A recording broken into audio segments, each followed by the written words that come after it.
The prairie winds carried the scent of wood smoke and fresh earth, stirring the long grasses that whispered secrets of a land both harsh and beautiful. The frontier was a place of survival, where each sunrise brought new trials, and every choice carried the weight of life or death. In this land of wide horizons and silent nights, hearts were often guarded as fiercely as homesteads. Yet sometimes, fate had a way of softening the hardest of warriors, often through the smallest of gestures. This is where her story began, not with riches or glory, with the simple act of needing bread. She had come west with nothing more than a battered trunk and the will to begin again. The old country had offered her no future, only hunger and hardship. And so she pressed forward with hope clutched tight in her heart. She knew little of the customs of the Lakota or the dangers that lingered beyond the fields, but she knew how to work with her hands, and she knew how to endure. That was enough for her, at least for now. Each day she rose before the sun, tied her apron, and worked dough until it yielded beneath her touch.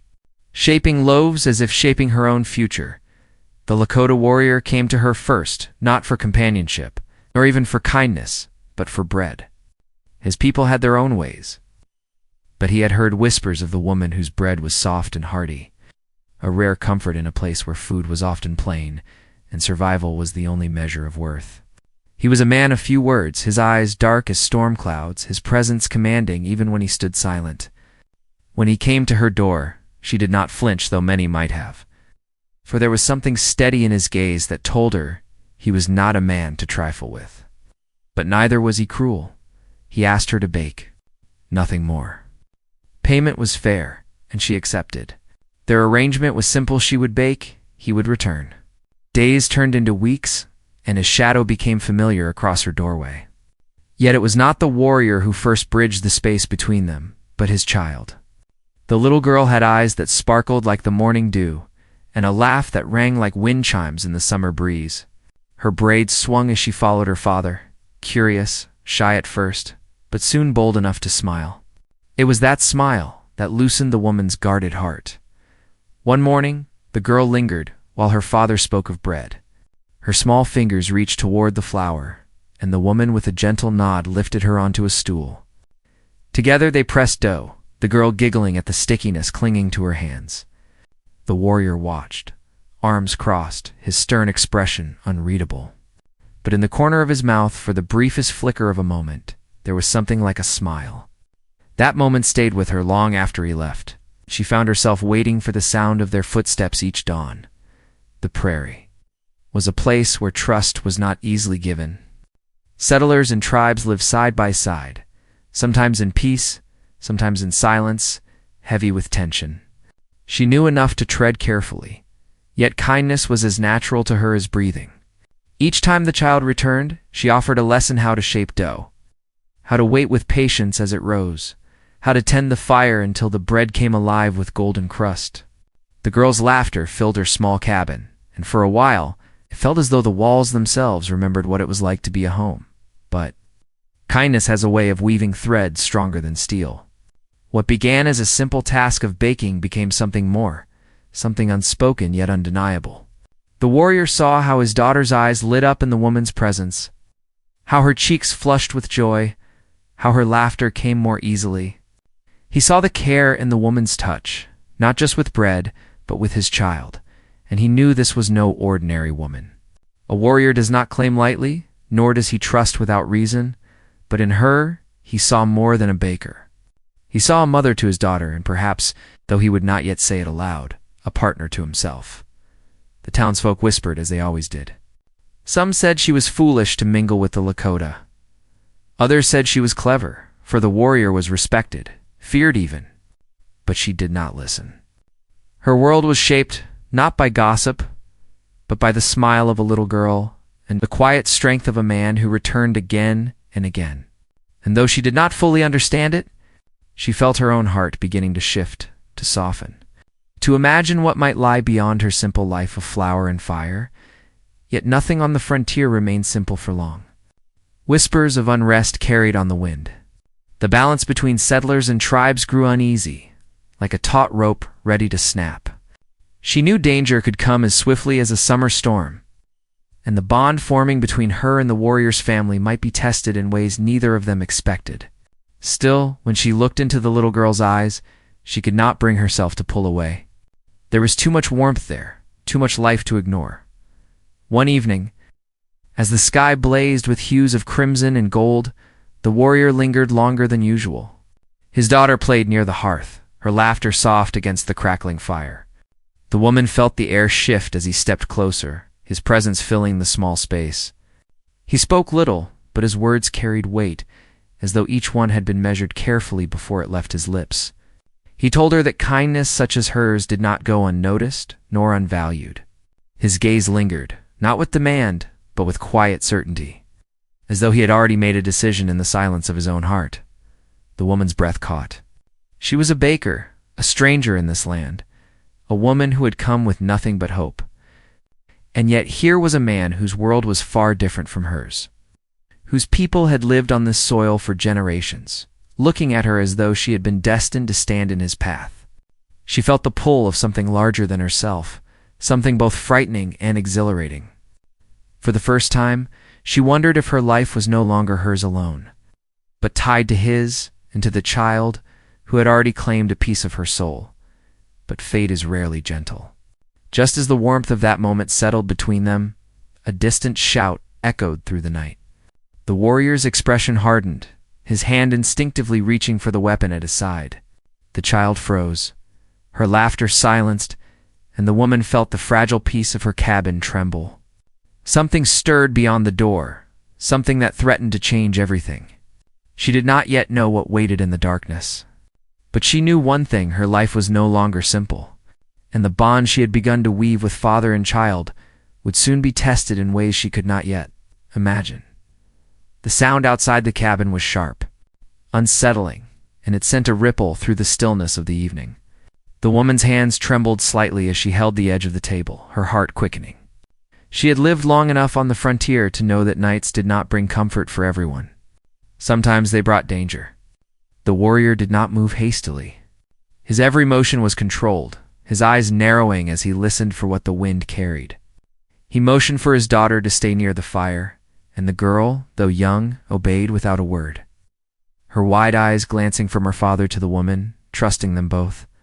The door creaked softly as he opened it, and a gust of cold air swept inside. The prairie beyond was painted in shadows, the horizon still tinged with the dying colors of sunset. For a moment nothing stirred, but the warrior's shoulders stayed rigid, his hand resting firmly on the hilt of his blade. The woman moved closer, her breath shallow. She knew she was not part of his world, not bound by his traditions or his battles. But in that moment she felt the weight of whatever burden he carried. She had no weapon but the bread rising on her hearth and the steadiness of her own spirit. Yet she braced herself as though she too stood on the threshold of something. She could not escape. When at last he closed the door, silence pressed in again, but it was not the easy silence of earlier. It was heavy, expectant, like the pause before a storm breaks. He said little, only that the night was not safe. The words sat between them, simple but certain, and though she longed to ask what threatened, she did not. His eyes told her enough. She only nodded, and in that small gesture, he saw her trust him without needing to understand the whole of what lay outside. The girl climbed back onto her stool, her tiny hands still dusted with flour. She tried to laugh again, to push away the shadow that had fallen across the room, but her voice was softer now, unsure. The woman pulled her close, brushing a strand of hair from her forehead, and whispered something gentle, though her own chest tightened. She knew then that her heart had already bound itself to the child, for she felt fear not for herself, but for the girl's innocence. For the fragile joy that had filled the cabin only moments before, that night stretched long, the fire crackling low while the wind moaned against the walls. The warrior did not sleep. He stood watch by the window, his figure outlined in the faint glow of the embers. The woman lay awake too, her mind turning over questions she dared not voice. What enemies lurked beyond her small cabin? Was it the unrest between settlers and tribes, or something darker, more personal? She sensed his battles were not only fought on open ground but also within his own soul. He carried himself with the weight of a man who had seen loss, who had learned to harden his heart against sorrow. Yet she could not help but wonder if that hardness was beginning to crack in the quiet moments he spent. Watching her with his child, morning brought no answers. Only the weary brightness of a sky washed clean of night. She rose to tend the fire, kneading dough with hands that found steadiness in familiar work. The warrior's daughter laughed again as she shaped little rolls beside her. And for a moment, the fears of the night before seemed like a fading dream. Yet she caught the man's eyes more than once as he watched the door, his silence holding something unspoken. In the days that followed, she began to notice things she had overlooked before. Riders passing at unusual hours, shadows on the ridge lingering too long, whispers in town of arguments between settlers and Lakota hunting parties. It seemed the land itself held its breath, waiting for the first spark that would set the dry grass aflame.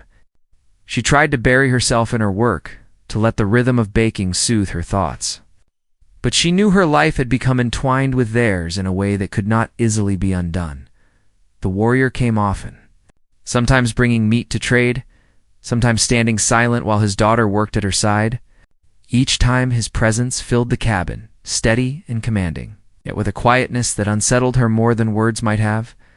She found herself watching the way he moved, the way his hand always hovered near his weapon, the way his gaze softened only when it rested on his daughter. She wondered what kind of man he was beneath the hardened exterior. Was he ruthless in battle? Was he capable of gentleness beyond what she had glimpsed? And most of all, why had fate brought him to her door? The child became a bridge neither of them had expected.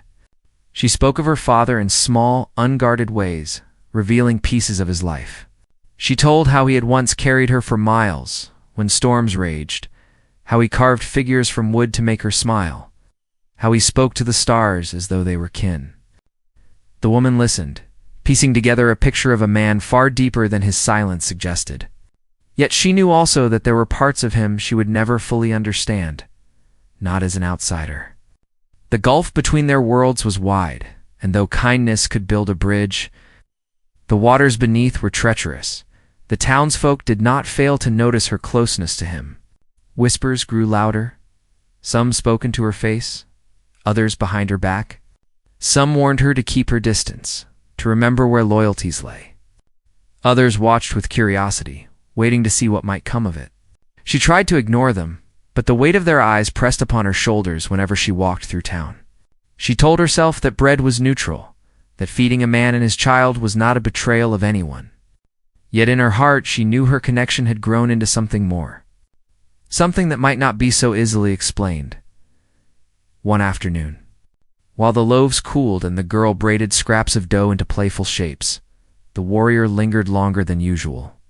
His gaze swept the room, resting on the child's laughter, then on her. He said little, but she felt the pull of his silence like a rope tightening between them.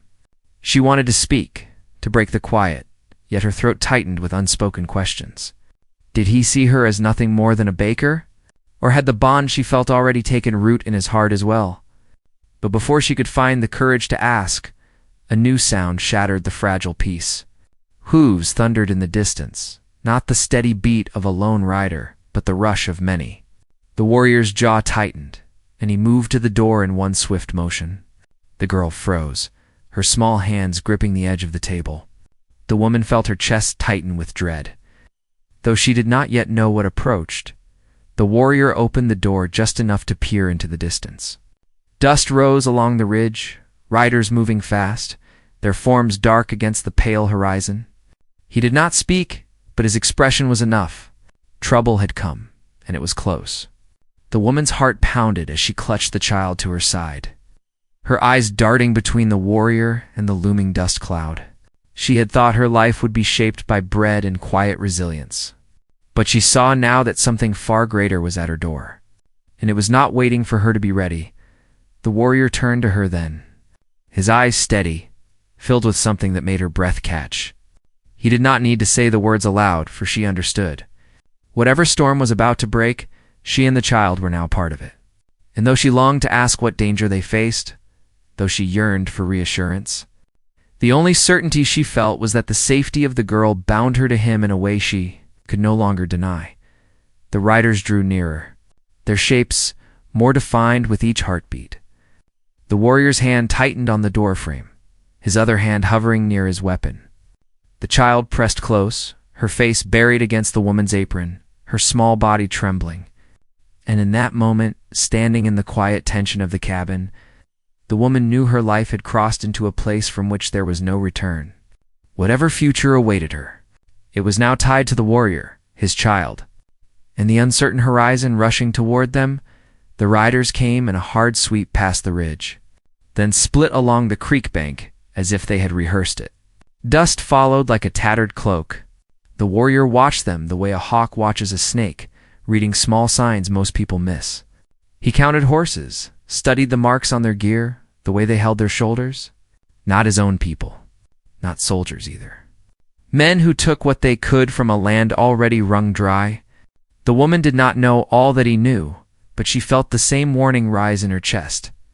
She lifted the child onto her hip, breath tight and quick, and held on. They did not rush the cabin.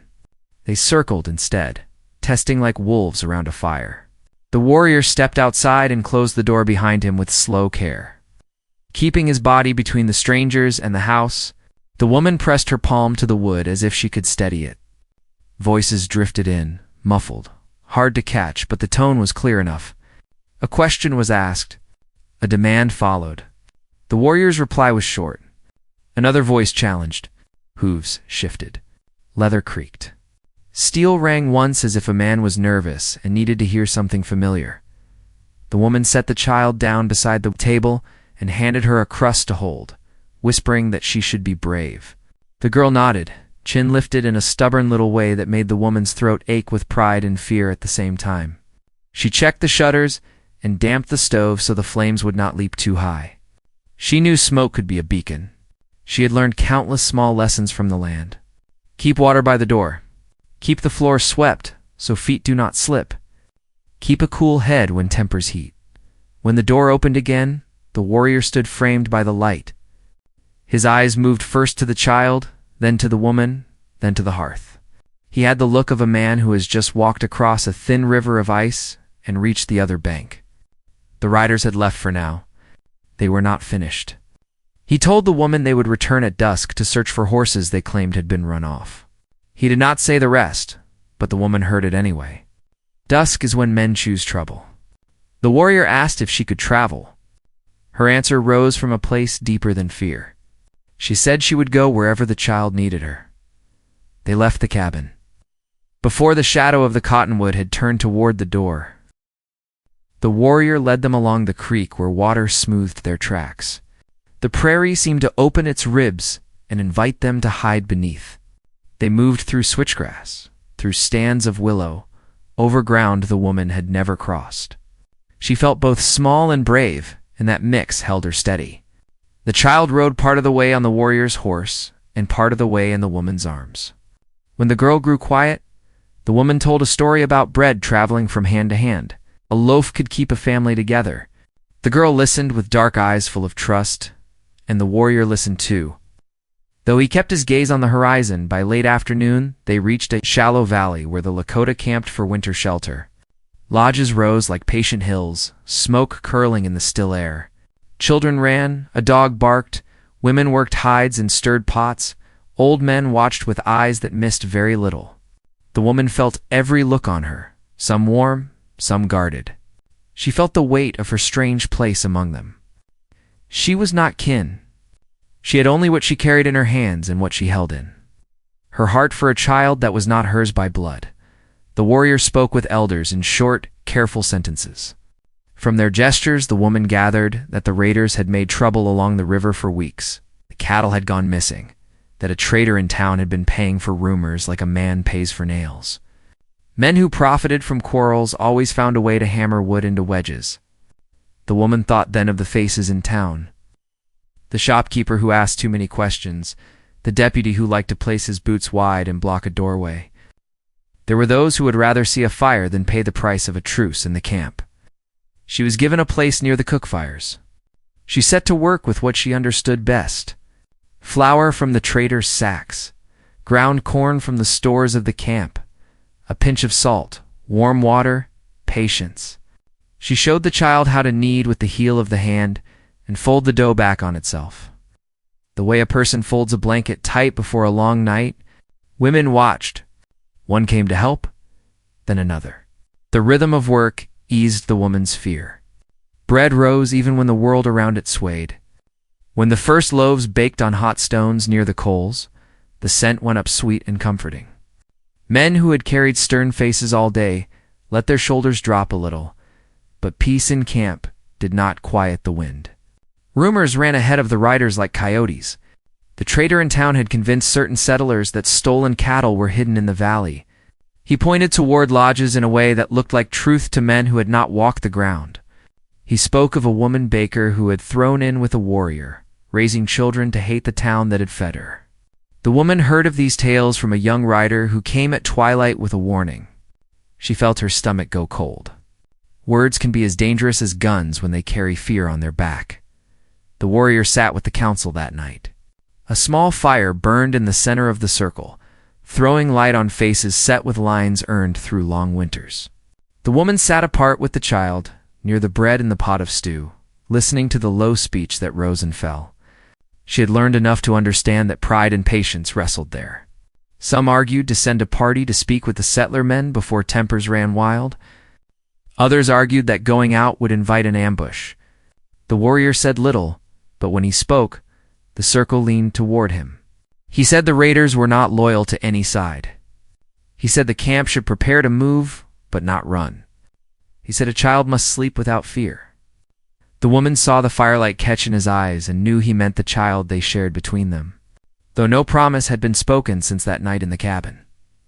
Later, as stars gathered, the woman and the child lay wrapped in blankets. Sleep came and went like a wary guest. She thought about the shopkeeper's coins, about the deputy's boots, about how a whisper can be shaped by the mouth that carries it.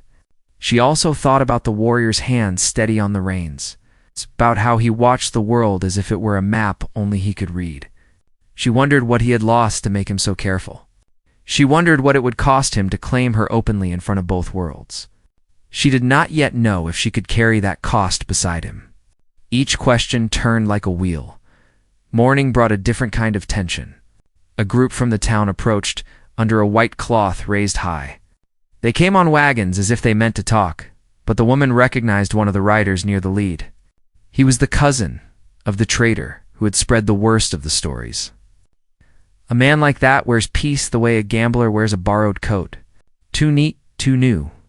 She felt the urge to pull the child behind her, but the warrior stood, gave a nod to the elders, and walked toward the visitors with two other men at his side. He did not look back. The meeting took place where the valley opened to the plains. The woman saw it from a distance, heart lodged high in her chest.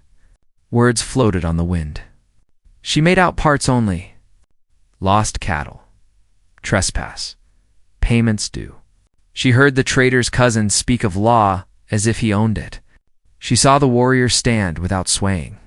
After a time, one of the elders raised both hands for silence. The camp would allow a search of the outer grazing lands with guides from the tribe to walk the lines and witness fairness. The cousin agreed and smiled, but it was a thin smile, and it did not reach his eyes. The search began with the sun high. Men walked and rode, turning over sin, reading tracks in the dust, measuring broken grass. The woman carried water and bread to both sides, though some settlers refused her food. She kept her face calm. She knew anger was a net that catches the heart. The child stayed close to her, quiet now, eyes moving from man to man, as if she weighed each one on a small scale of her own. The warrior split his time between the searchers and the elders, making sure the lines held. When the first sign of cattle turned up, it told a muddy story. Tracks split and doubled back. Some hooves had been shod. That alone whispered truth. The camp did not shoe its herds. A small set of human tracks ran alongside the trail, light and quick. A boy or a small man. The warrior crouched and studied the marks, then looked toward the river breaks where brush grew thick. He sent two of his men to follow slow and came back to the woman, asking for a little food for the scouts. When she passed him a cloth-wrapped loaf, their fingers brushed. The touch struck her like a bell inside an empty church. By late day, word came from the scouts. They had found a makeshift corral near the river that held only a few restless steers, all with brands recently altered by a clumsy hand. The ground showed where more cattle had been driven south in the night, toward rocky country, where sin would be hard to read. The trader's cousin lifted his voice then, saying the corral was proof enough that the camp had hidden stolen animals. He moved the crowd with sound more than sense. A few men began to shout for arrests. The elders held the line, but strain cleaved through the air like a blade.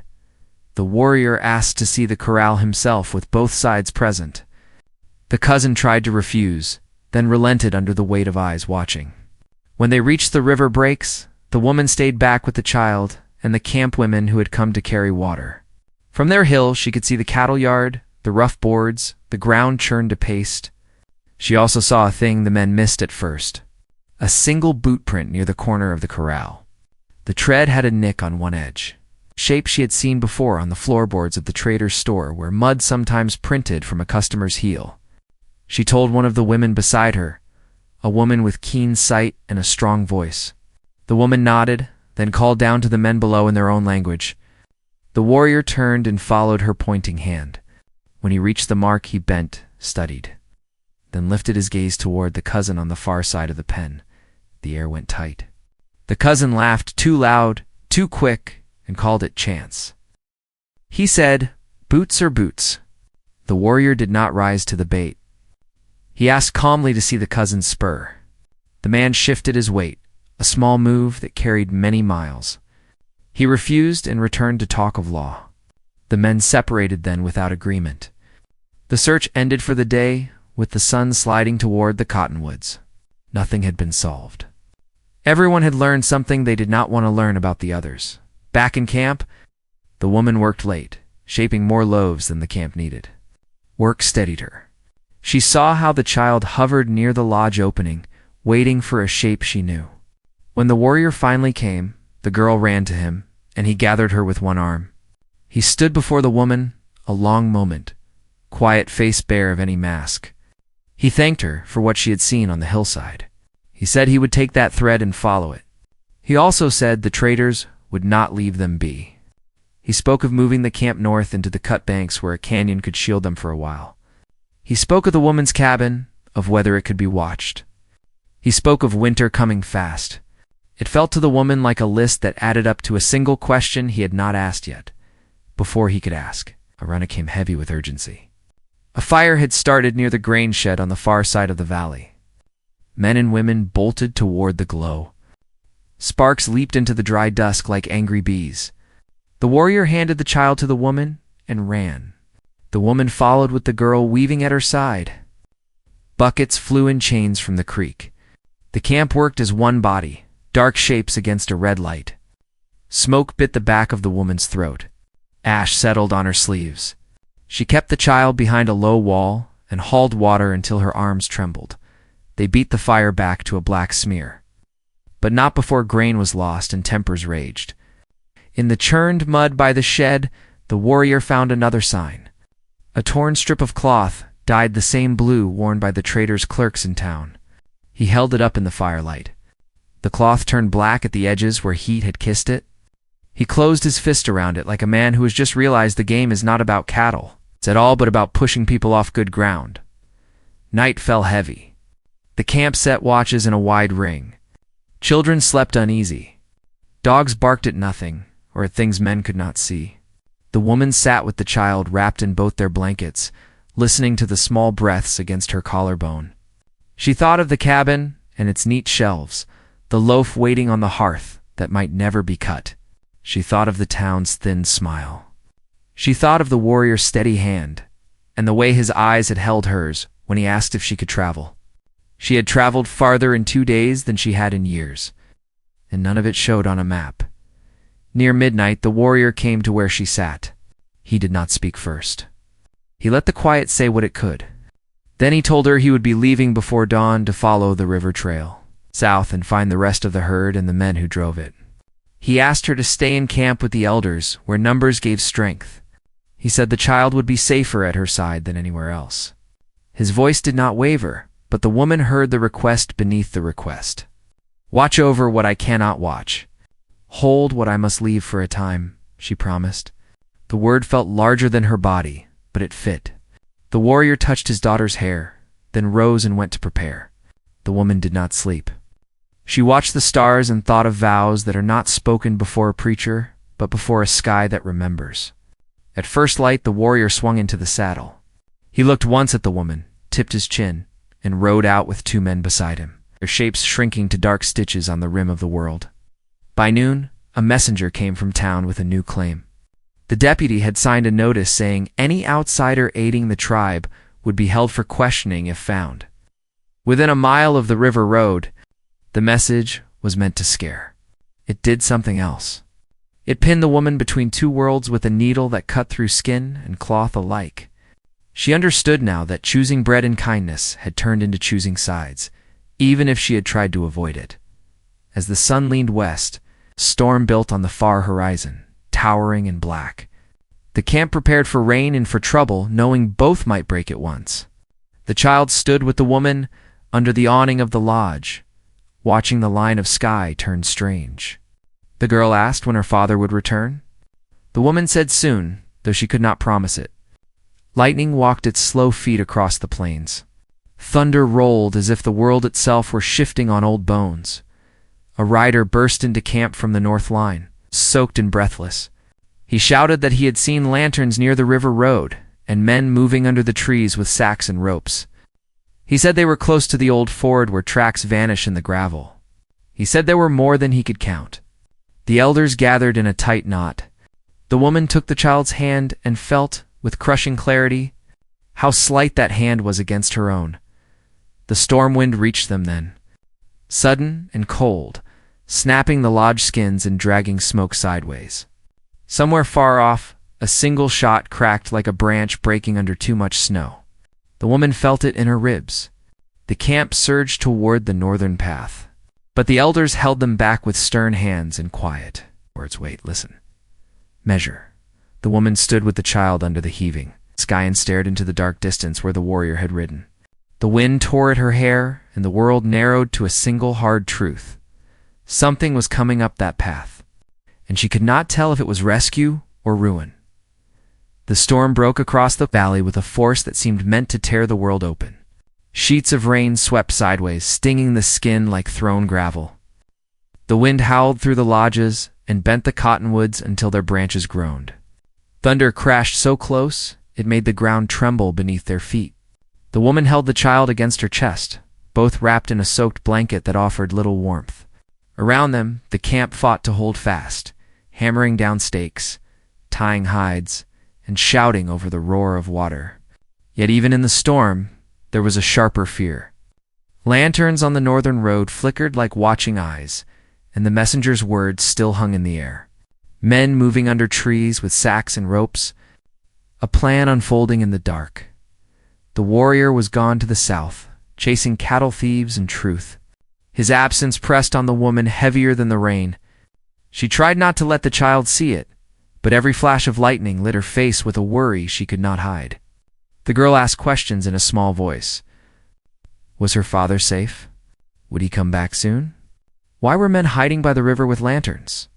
The woman gave answers, soft and steady, though her heart galloped with dread. She told the girl her father was strong and knew the land better than anyone. She said the storm itself would protect them, drowning out footsteps and washing away tracks. But when the girl finally drifted into uneasy sleep, the woman's eyes stayed wide, watching the dark edges of the camp where shadows moved between bursts of lightning. By dawn, the storm had passed, leaving the valley drenched and heavy with mist. Fires smoldered in black pits, smoke curling sluggish in the damp air.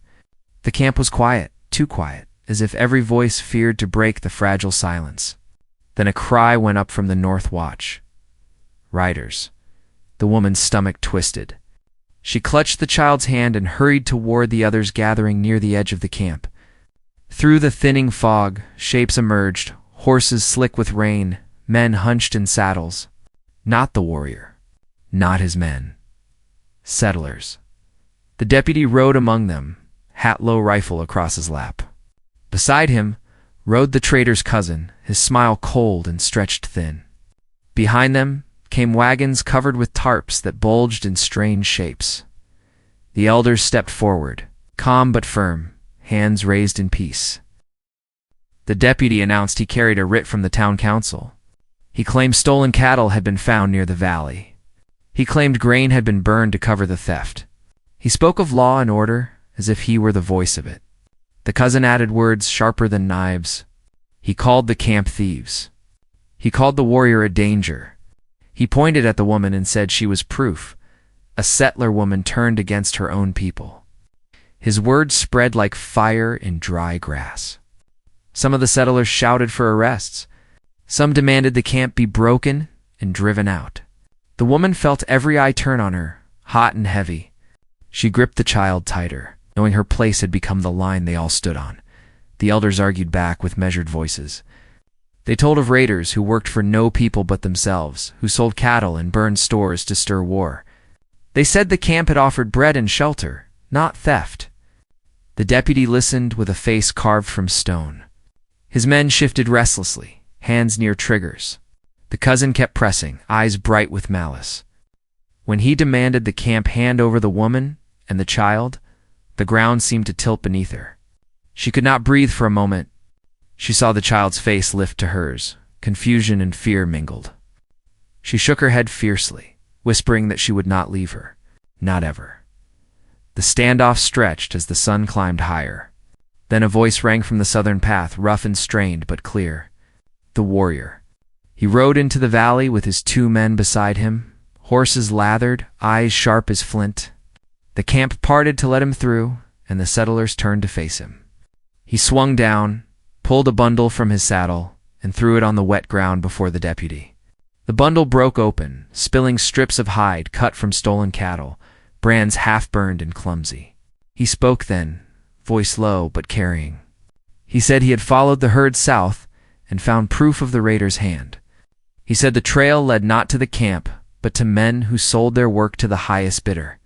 He held up the torn blue cloth from the fire, blackened at the edges, asked whose shirt it once was. The cousin blustered, shouting that the cloth was planted, that the warrior lied. The deputy frowned, eyes flicking between the evidence and the men at his side. For a moment, it seemed doubt might take root. But then the cousin leaned close and hissed words the woman could not hear, and the deputy straightened with a scowl. He declared the warrior's proof worthless. He said the town would decide guilt. He demanded the warrior and the woman come with them under guard. The camp bristled. Warriors stepped forward with bows. Elders lifted their hands. Women drew children close. The air thickened until it felt like one spark could set the whole valley ablaze. The woman's heart pounded. She felt the pull of both worlds tearing her in two. She looked at the warrior, his face set, his eyes burning. She looked at the deputy, at the cousin's thin smile, at the rifles aimed too carelessly. She looked at the child, small and brave, her hand still clutched in hers. She knew whatever happened next would change everything. She could not run, could not hide. She could only stand and wait as the tension climbed higher than the storm had ever risen. The deputy raised his hand, ready to give the order. The settlers leaned forward, fingers tightening on their guns. The camp warriors knocked arrows, muscles coiled. The warrior stepped in front of the woman and child, broad shoulders a shield. Lightning cracked far off in the clearing sky, though no storm remained. It sounded like the world itself holding its breath. The woman held the child close, every nerve burning, and waited for the moment when silence would break and the valley would choose between peace and blood. The moment before the valley broke into fire felt endless. The deputy's hand was still raised, his voice forming on the edge of command. The cousin's sneer ready to snap into a call for violence. Arrows bent in waiting bows, rifles gleamed wet from the storm, and the woman's heart thudded so loud she thought it might be heard by all. Then a sound cut across the standoff, sharp and unexpected. From the ridge above the river, another group rode down. Their lanterns swung, their voices carried, and in their wagon trailed the very cattle that had been claimed as stolen. The brands were clear, unburned, and the truth was plain for all to see. The deputy's face blanched. The cousin tried to shout over the sight, calling it trickery. But the men driving the herd were townsfolk themselves, hired by the raiders when they fled. They had come forward under promise of safe passage from the warriors' men. Their testimony shattered the cousin's lies. The crowd's anger turned quick, no longer against the camp, but against the one who had tried to fool them. Hands that had gripped rifles dropped them. Eyes that had burned with hate shifted to shame or unease. The cousin's voice cracked as he tried one last time to stir them. But the deputy silenced him with a sharp order. The deputy looked long at the warrior, then at the woman holding the child, and something in his hard face softened. He lowered his hand. The men at his side followed suit, some with relief, others with muttered curses. The cousin was taken aside, his protests drowned by the restless murmur of those who had nearly been led into bloodshed. It was not victory that filled the valley, but release. As if a rope that had been drawn too tight had finally been cut, the woman let out the breath she had been holding. She pulled the child close, her hands shaking as she smoothed damp hair from the girl's forehead. The warrior stood steady, yet she could see the storm of battle that had almost been written in his eyes slowly ease. He looked at her then, long and unblinking, as though the whole fight and fear had boiled down to that single question: would she stay? The camp did not cheer. They were not a people who celebrated narrowly escaped disaster. Instead, they went to work, pulling down wet hides, tending to fires, guiding the cattle away. Yet their movements carried a quiet dignity. They had stood their ground without striking first. They had shown the truth without bending. In that, there was strength enough. When the settlers rode back to town, the deputy promised to speak for peace.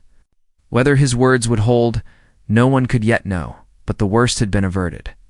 The cousin would face the council, his schemes dragged into light. The raiders would find no welcome in either camp again. For now, the valley breathed easier. That night, the woman baked bread in the small clay oven she had built by the lodge. The fire's glow lit her tired face, and the smell of warm loaves drifted into the cool air. The child sat beside her, hands sticky with dough, proud of shaping small rolls. The warrior came at last, weary but unhurt, and sat across from them. For a long time, they said little, only shared bread and silence, which was more binding than any words. In the days that followed, whispers traveled between town and camp. Some still distrusted, some still feared. Yet others spoke of how the warrior had brought proof, how the woman had stayed with the child, how bread had been shared across lines once thought unbreakable. Tension did not vanish, but it shifted. No longer a fire about to blaze, but a coal waiting to be carefully tended. The woman knew her choice had already been made.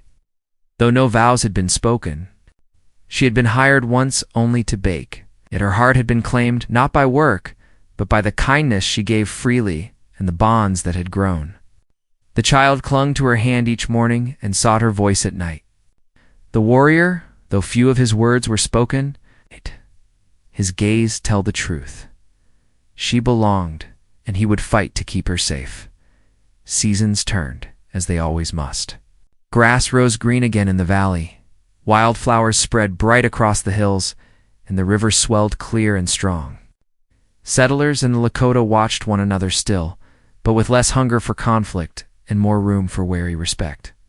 When traders came, they carried not only goods, but stories of a woman who had brought bread to both fire and storm, at last. One evening, when the sun melted gold across the prairie, the warrior stood with the woman before the elders. The child clutched both their hands, her smile bright as dawn. The elders spoke of union, not as surrender, but as strength, of how two worlds could meet not in blood but in bread and kindness. The camp sang low, and even from the town a few voices carried across the fields, watching but not stopping. The bond was made not in grand display but in simple truth. They had chosen one another. The woman looked out at the valley, at the land that had once seemed only harsh and unyielding. Now she saw in it a home, rough yet real, carved out of trust and struggle. She thought of the storm, of the guns that had nearly fired, of the lies that had nearly destroyed them all. And she thought of the child's small hand in hers. Of the warrior's steady presence beside her, of the bread that bound them in quiet strength, the tale of the Lakota warrior, and the woman who baked spread farther than the valley. Told by those who had stood on both sides of fear. Some told it as warning, others as hope, but all spoke of how kindness to a child became the bridge no lie could burn. It was not a story of conquest or surrender, but of survival and choice, of how hearts can hold fast even when storms raged. And in the valley, as the sun set and fires burned gentle in the lodges, the woman lay down to rest, knowing she had found not only shelter, but belonging. The warrior's watchful eyes softened in peace, the child slept sound at her side, and the world for that moment was whole.